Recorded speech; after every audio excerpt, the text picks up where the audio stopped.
Welcome to the Atomic Impact Podcast. I'm your host, Jason Osborn. And on this podcast, we interview successful business owners for them to share atomic, impactful lessons that they've learned throughout the course of their business and share them with us so that we can all learn together.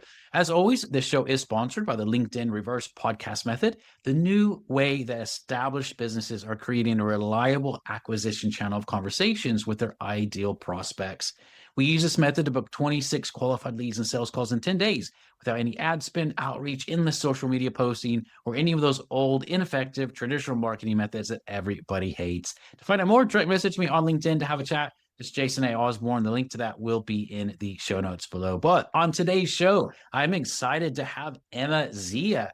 She's the owner of Omnia Ventures Group, but she also goes by the name Dr. Emma Zia, which she's more commonly known by. And she is a metaphysical performance expert for leaders, business owners, and ambitious minds building meaningful lives and legacies. So, Emma, thanks for being on the show today. And I want to start off by asking you a question that I always love to start off with, which is this.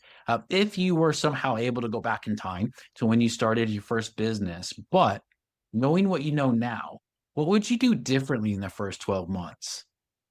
That is a great question. I would say to find the balance sooner of what I call audacious precision. So finding the balance between being audacious, taking risks, but also thinking things through and weighing up the potential consequences. When I started my very first business, which was actually a dance company, so very different to what I do now, but I'm very multi-passionate.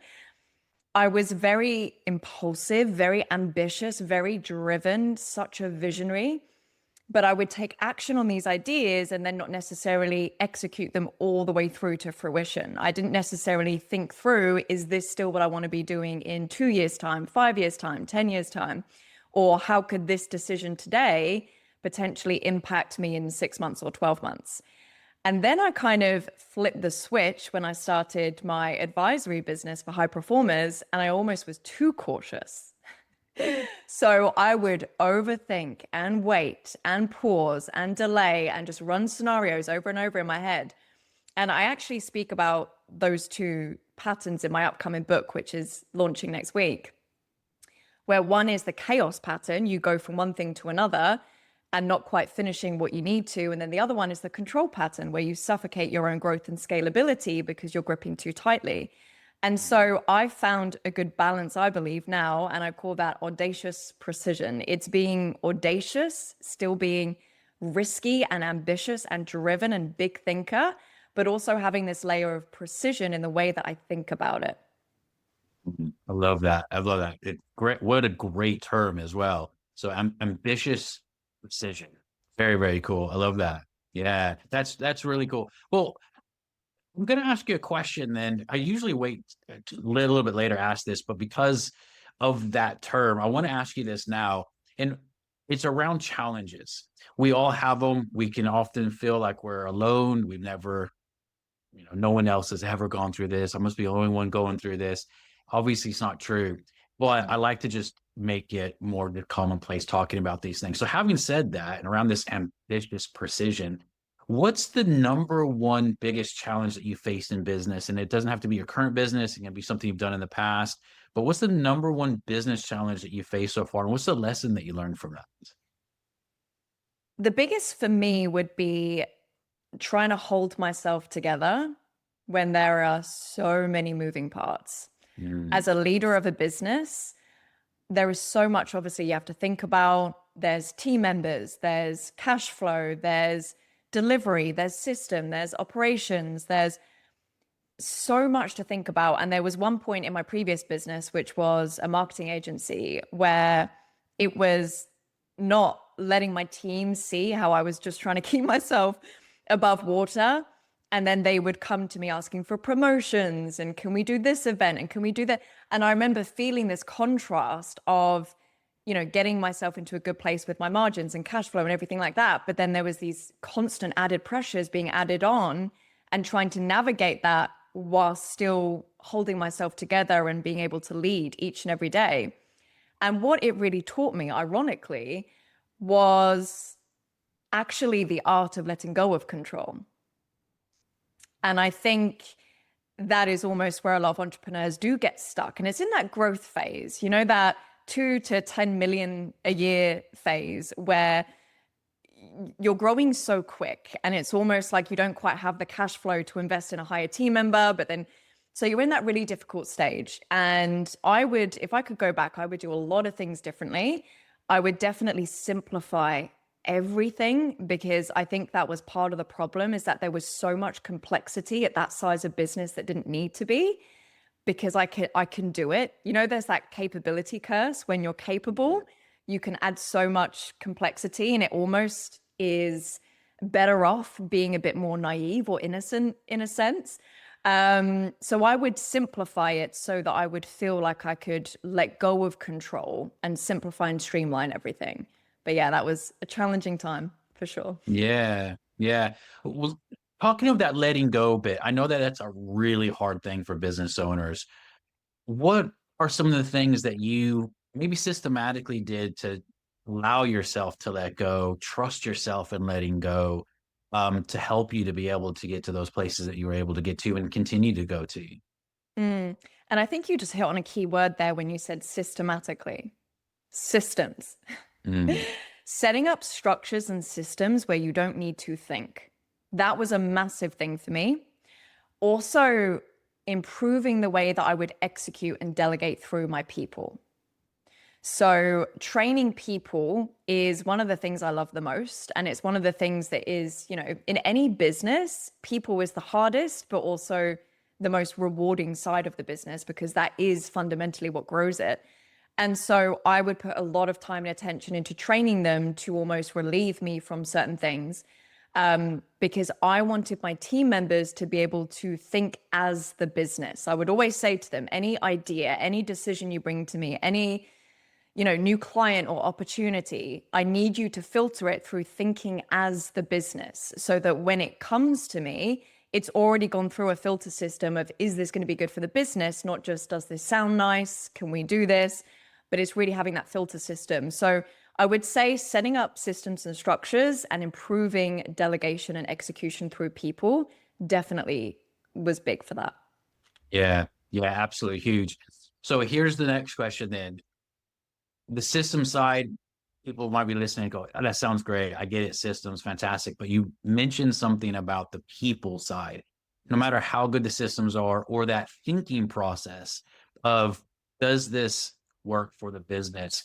That takes more than just a standard. Okay, you told me to do this. I did it. And they don't think beyond that. What did you learn in the hiring process to be able to weed out the people that would fit that type of role that you're looking for, that mindset of the person you're hiring for? I took hiring, like, I almost made it an art form. Yeah. Because I really understood the impact of making the wrong hire. And so, really, it's all in the questions that you ask.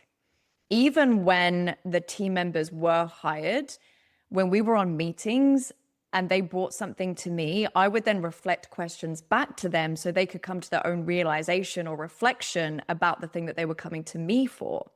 Because I truly feel that people learn best, or people only really learn when it's that inside shift, when it's that inside transformation.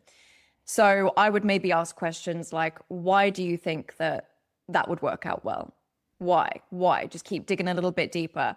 Or how do you think that that could improve the business?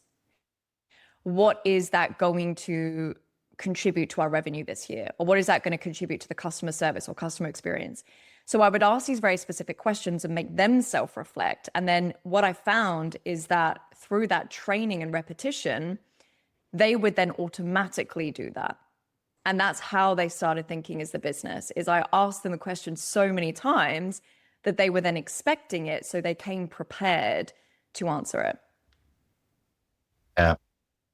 For people that may not be as patient for that, um, what are some of the things that you can encourage them to stick with around it? Because I think that is the best way to do it. Just you train them up, they begin to go, okay, I know I'm going to be asked these questions, and it trains their thinking around it. But it's not an overnight thing in a lot of ways, unless you've hired someone into that, but obviously those people are usually a lot more expensive, and depending where you're on the business, they might not be able to afford that. So how do you, just to encourage people of, God, will they ever get this? Will they ever cop onto this? Just encourage people. What are some things you learned in that process to help balance that out? The main thing for me, and this is kind of circling back to the hiring question as well, is I would look for attitude and work ethic over skill. Because Mm, I knew that if I hired someone that had the same work ethic or the work ethic that I needed to hire, because obviously if you have all the same personality types, it doesn't work. There's a weakness there. So I would get very clear on what type of personality do I need in this role, because I know who they're going to be working alongside and collaborating with, or what their role is, obviously contributing to the company. And then does that person match the attitude and the personality? Because I can train them in the details and the skill set, even their past experience. I can train them in that, but I've got to know that they've got what it takes, especially as a startup. yeah. That was a big, big thing is if you're joining a startup, you've got to have that get up and go. It's going to be messy. It's going to be like, we're put through the ringer at times. And so I've got to know that you've got me and I've got you. And I kind of, with everyone that I would hire, I would have this real big ride or die or like loyalty type of relationship, because that's just how I work in my personal life as well. I give so much to my relationships, and it was the same in business. I will, create opportunity for you in the business, or promotions, or more responsibility, or maybe a performance package, or all of these little things. I'll go above and beyond for you if you also go above and beyond for me.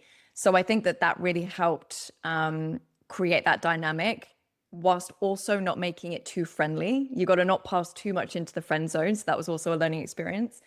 I felt like there was something else I was going to say, and I kind of went a little bit off track and forgot. Yeah, maybe I'll leave it there. I don't know if I answered your Yeah, question. no, it was very good, very good. Yeah. Well, let's say let's look over the next 2 to 3 years of the business. What are your goals? What would you like to achieve? I want to normalize extrasensory perception in business and leadership. So in my business now, I do advisory for leaders, and I show them what they can't see using the skill of extrasensory perception. And it is the most underutilized hidden advantage for anyone. Even if you research Bill Gates, Oprah Winfrey, Richard Branson, Jeff Bezos, like all of these very well-known entrepreneurs, they attribute intuition as being a core asset as to why they've been able to build these empires. And so I think, especially in the age of AI, where data is, we have an abundance of data, we have an abundance of, analytics, but also at the same time, AI is coming in and replacing some of the more logistical aspects of business. To me, I see this as such a powerful opportunity for us to expand our human intelligence, because that's what extrasensory perception is.